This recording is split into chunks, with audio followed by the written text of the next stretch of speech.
Hi everyone. Hi everyone. Yes, yes, I said it twice. Welcome back to my YouTube channel. So here I'm going to try again to solve the math AA, so analysis and approaches, paper one.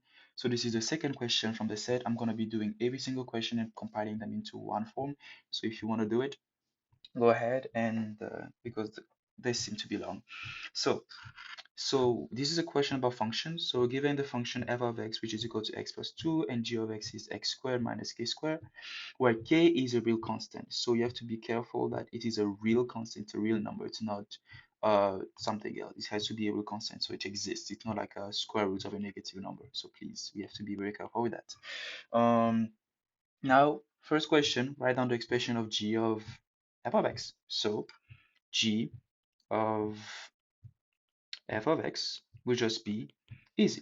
So I know that some people get it confused sometimes how the wording is made, but this only means that wherever you see x inside of g, you replace it by this whole function of f of x. So that means that you're taking the whole thing, which is f of x, as the input for g of x. So for example, here, um, if g of x was, if I was asking you for g of 1, what do? You do the 1 squared minus k squared. And this is the same thing as taking g of f of x. Now, instead of substituting 1 here, I'm going to substitute this whole mess here. Yes, it's going to be looking interesting, so we're just going to be doing that. That is this one first, because I have x squared here, become x plus 2 squared. Don't forget this one because this was, we only substituted x, but k has to remain there. So this should be our answer. Simple as that. So this was A.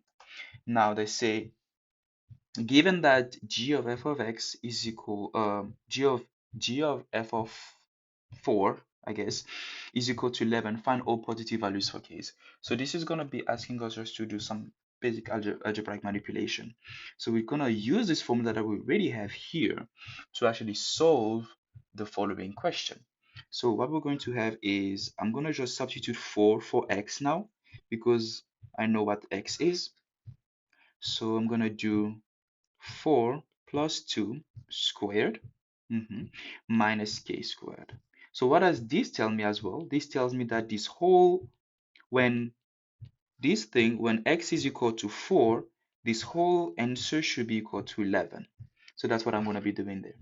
So from that point, I can proceed on to do 4 plus 2, which is 6. So I have 6 squared minus k squared is equal to 11, which I can continue doing 6 squared, which is 36, is minus k squared, k squared is equal to 11. And then from this point, I'm just going to combine the like terms. So I have, I can subtract 36 on both sides.